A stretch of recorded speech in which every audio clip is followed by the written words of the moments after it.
नमस्कार। कभी सोचा है कि हम जो कहते हैं उससे कहीं ज्यादा वो मायने रखता है जो हम नहीं कहते? मेरा मतलब है हमारी बॉडी लैंग्वेज। हाँ बिल्कुल। ये सिर्फ इशारे या पोस्चर नहीं है। ये तो हमारे अंदर क्या चल रहा है उसका एक तरह का आईना है। और ये अवचेतन रूप से होता है। हम दूसरों को पढ़ते हैं, दूसरे हमें। सही। और आज हम इसी बिना कहे होने वाले संवाद की दुनिया में थोड़ा गहरे उतरेंगे। हमारे पास एक स्रोत है, बॉडी लैंग्वेज के रहस्य, व्यक्तित्व निखारें। तो ये स्रोत, चाहे वो कोई लेख हो या शायद कोई वीडियो, ये दिखाता है कि बॉडी लैंग्वेज सिर्फ बताती नहीं कि हम कैसे हैं, बल्कि शायद हमें वैसा बनाती भी है। हाँ, और एक मजेदार बात जो ये स्रोत कहता है वो ये है कि कई बार ना हमारी बॉडी लैंग्वेज वो शब्दों से ज्यादा पावरफुल हो सकती है। अच्छा। ज्यादा पावरफुल। हाँ। लोग हमारे बारे में एक राय बना लेते हैं, शायद हमारे कुछ बोलने से भी पहले। पहली छाप जिसको कहते हैं। वाकई। सोचिए, जैसे कोई इंटरव्यू के लिए गया है ना, हो। और वो जैसे ही अंदर आता है, उसकी चलने का तरीका, बैठने का ढंग, बिल्कुल वो कुछ कहने से पहले ही एक कहानी कहना शुरू कर देता है। सही। स्रोत इसे अदृश्य ताकत की तरफ इशारा कर रहा है। तो चलिए इसी पर बात करते हैं। पहला पॉइंट जो स्रोत उठाता है, आंखों का संपर्क, आई कांटेक्ट। हाँ, आई कांटेक्ट। स्रोत कहता है कि सही आई कांटेक्ट आत्मविश्वास दिखाता है। पर ये सही का क्या मतलब है यहाँ? हाँ, ये जरूरी सवाल है, क्योंकि स्रोत ये भी साफ करता है कि आई कांटेक्ट का मतलब घूरना नहीं है। बिल्कुल नहीं। ओके, तो फिर कैसा होना चाहिए? देखिए, ये एक तरह का संतुलन है, विश्वास बनाने और किसी को अनकंफर्टेबल करने के बीच। जब हम किसी की आंखों में देखकर बात करते हैं ना, तो ये दिखाता है कि हम ईमानदार हैं, कॉन्फिडेंट हैं और सामने वाले में इंटरेस्ट ले रहे हैं। इससे भरोसा बनता है। ठीक है। लेकिन अगर आप लगातार घूरते ही रहें तो वो अजीब लग सकता है, शायद डराने वाला भी। हाँ, वो तो है। तो फिर कितना देखना है और नजरें चुराने का क्या मतलब है? वो भी तो ठीक नहीं लगता ना। बिल्कुल नहीं। नजरें चुराना या बहुत कम देखना वो दिखाता है कि शायद आप नर्वस हैं या कुछ छिपा रहे हैं या शायद बातचीत में रुचि ही नहीं है। अच्छा। स्रोत का फोकस है नेचुरल संपर्क पर, बातचीत के फ्लो के साथ। आप देखें, फिर शायद पल भर को नजर हटाएं, फिर देखें, एकदम सहज। सहज। और शायद ये इस पर भी निर्भर करता है कि हम किससे बात कर रहे हैं ना। एक दोस्त से अलग, किसी मीटिंग में अलग। हाँ बिल्कुल, संदर्भ बहुत जरूरी है। जैसे ग्रुप में बात करते हुए सबसे बारी बारी नजर मिलाना अच्छा रहता है।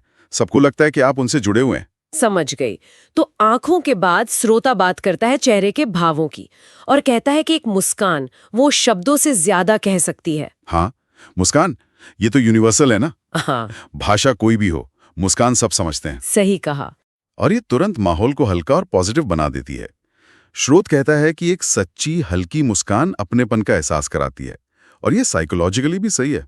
अच्छा, साइकोलॉजिकली कैसे? मतलब दिमाग पर असर होता है? हाँ बिल्कुल। जब कोई हमें देखकर मुस्कुराता है तो हमारे ब्रेन में भी पॉजिटिव रिस्पॉन्स होता है। अच्छा महसूस कराने वाले केमिकल्स रिलीज होते हैं, जैसे डोपामीन। हम ज्यादा रिलैक्स्ड और ओपन फील करते हैं। अरे वाह। इसीलिए स्रोत कहता है कि ये शब्दों से ज्यादा असरदार हो सकती है। ये बिना बोले ही भरोसा और कनेक्शन बनाती है। लेकिन क्या हर मुस्कान एक जैसी होती है? मतलब वो जो नकली वाली होती है, उसका क्या? बहुत अच्छा पॉइंट। स्रोत इस पर भी जोर देता है कि मुस्कान सच्ची लगनी चाहिए। सच्ची? वो कैसे पता चलता है? आंखों से। जब हम सच में मुस्कुराते हैं तो हमारी आंखें भी सिकुड़ती हैं थोड़ी सी, उनमें चमक आती है। इसे दुष्यंत स्माइल कहते हैं। अच्छा, दुष्यंत स्माइल। हाँ, जो नकली मुस्कान होती है उसमें अक्सर आंखें वैसी नहीं होती और लोग अवचेतन रूप से ये पकड़ लेते हैं। तो वो भरोसा बनाने की जगह शक पैदा कर सकती है। तो यहाँ भी असलियत जरूरी है। ठीक है, अब आते हैं हाथों पर, जेस्चर्स। स्रोत कहता है कि हाथों का इस्तेमाल करो नेचुरली। हाँ लेकिन ये भी कि बहुत ज्यादा हाथ पैर हिलाना वो ठीक नहीं, वो नर्वसनेस दिखाता है। बिल्कुल। हाथ हमारी बातों में जान डालते हैं। सोचिए कोई एकदम पत्थर की तरह खड़ा होकर कुछ बताए, हाँ, बोरिंग लगेगा। है ना। हाथ हमारी बात को वजन देते हैं, क्लियर करते हैं, इमोशन दिखाते हैं। तो फिर वो ज्यादा हाथ हिलाने वाली चेतावनी क्यों? वो नेगेटिव क्यों है? देखिए, जब हम बेचैन होते हैं या घबराए हुए तो हमारी बॉडी में एक तरह की एक्स्ट्रा एनर्जी होती है। वो कहीं तो निकलेगी ना। हाँ। तो वो अक्सर निकलती है फिजूल के मूवमेंट्स में, जैसे बार बार हाथ हिलाना, पैर हिलाना, बालों में हाथ फेरना। ओके। से मेल ना खाएं तो वो ध्यान भटकाते हैं और सामने वाले को लगता है कि शायद आप कॉन्फिडेंट नहीं हैं या कुछ गड़बड़ है। तो यहाँ भी वही बात, संतुलन और स्वाभाविकता। ठीक है, अगला पॉइंट है बॉडी पोस्चर, मतलब हम कैसे खड़े होते हैं, कैसे बैठते हैं। स्रोत कहता है सीधा बैठो, तनकर, हाँ, सीधा और आरामदायक। इससे कॉन्फिडेंस झलकता है। और इसके उलट जैसे कंधे झुकाकर बैठना या हाथ बांध लेना, वो दिखाता है असुरक्षा, या जैसे आप डिफेंसिव हो रहे हैं या शायद बोर हो रहे हैं। इसे क्लोज्ड पोस्चर कहते हैं। ये क्लोज्ड और ओपन पोस्चर, ये कैसे काम करता है? मतलब क्या सिर्फ दिखने की बात है? नहीं, ये बड़ा इंटरेस्टिंग है। ये टू वे स्ट्रीट है। जब हम कॉन्फिडेंट फील करते हैं तो हम नेचुरली तनकर खड़े होते हैं, जगह लेते हैं, ओपन पोस्चर। और जब डरे हुए या नर्वस होते हैं तो हम सिकुड़ते हैं, क्लोज्ड पोस्चर। तो हमारी फीलिंग्स पोस्चर बनाती हैं। हाँ, लेकिन मजे की बात यह है, और स्रोत भी ये कहता है, कि हमारा पोस्चर हमारी फीलिंग्स को भी बदल सकता है। अच्छा, कैसे? कुछ स्टडीज हैं जिन्हें पावर पोजिंग कहते हैं। वो दिखाती हैं कि अगर आप जानबूझकर एक कॉन्फिडेंट पोस्चर अपनाएं, सीधा तनकर खड़े हों या बैठें, तो असल में आपका कॉन्फिडेंस लेवल बढ़ सकता है। सच में? हाँ, माना जाता है कि ये हमारे हार्मोन्स पर भी असर डालता है। स्ट्रेस हार्मोन कम हो सकता है, कॉन्फिडेंस वाला बढ़ सकता है। तो ये सिर्फ बाहरी चीज नहीं, अंदरूनी भी है। अरे वाह, ये तो बहुत काम की बात है। मतलब हम पोस्चर से अपना मूड भी ठीक कर सकते हैं। कमाल है। अच्छा, स्रोत एक और चीज कहता है जो थोड़ी अलग है, आवाज का टोन। उसे भी बॉडी लैंग्वेज का हिस्सा माना है। हाँ, यहाँ शायद स्रोत बॉडी लैंग्वेज को थोड़ा व्यापक अर्थ में ले रहा है।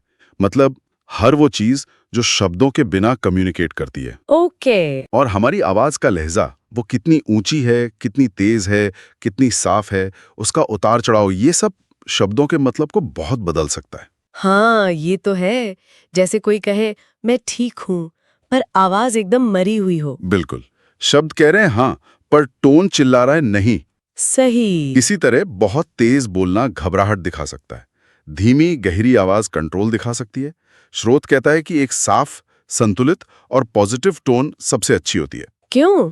क्योंकि उससे आप कॉन्फिडेंट लगते हैं, आपकी बात भरोसेमंद लगती है और सुनने वाले को अच्छा महसूस होता है, वो आपकी बात पर ध्यान देता है। तो आवाज भी एक तरह की बॉडी लैंग्वेज ही हुई। बिल्कुल। तो इन सब बातों को जोड़कर देखें, आंखें, मुस्कान, हाथ, पोस्चर, आवाज, तो अच्छी बॉडी लैंग्वेज के फायदे क्या हैं? स्रोत क्या कहता है? स्रोत कई फायदे गिनाता है। पहला तो साफ है, आपका व्यक्तित्व ज्यादा प्रभावशाली लगता है। आप ज्यादा कॉन्फिडेंट, पसंद किए जाने लायक लगते हैं, ओके। ज्यादा सच्चे लगते हैं। हाँ, ये तो जरूरी है। तीसरा, प्रैक्टिकल फायदा, जैसे इंटरव्यू में, मीटिंग्स में, प्रेजेंटेशन में, वहां आपकी सफलता के चांस बढ़ जाते हैं। बिल्कुल। और चौथा, आपके रिश्तों में भी सुधार आता है। खुली, पॉजिटिव बॉडी लैंग्वेज लोगों को आपके करीब लाती है। तो ये तो साफ है कि इस पर ध्यान देना कितना जरूरी है। ये सिर्फ ऊपरी बात नहीं है। निश्चित रूप से ये सतही शिष्टाचार से कहीं ज्यादा गहरी बात है। ये अच्छे कम्युनिकेशन की नींव है। ये तय करती है कि लोग हमें कैसे देखते हैं, हमारे साथ कैसे पेश आते हैं, हमारी बातों को कितना वजन देते हैं। हमारी बॉडी लैंग्वेज या तो हमारी बातों को पर लगा सकती है या उनकी हवा निकाल सकती है। बिल्कुल सही कहा।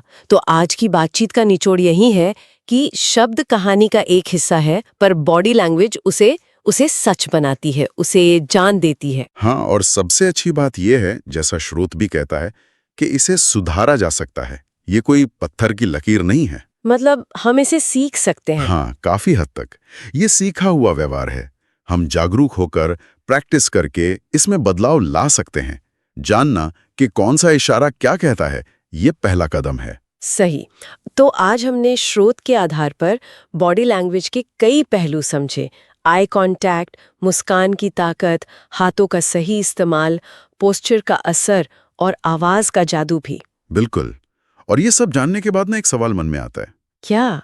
कि हम खुद अपनी रोज की बातचीत में अपने बॉडी लैंग्वेज पर कितना ध्यान देते हैं? क्या हमें पता भी होता है कि हम क्या सिग्नल भेज रहे हैं दुनिया को? ये तो सोचने वाली बात है। और शायद इससे भी बड़ा सवाल ये है कि अब जब ये सब पता है, तो वो पहला छोटा सा कदम क्या हो सकता है?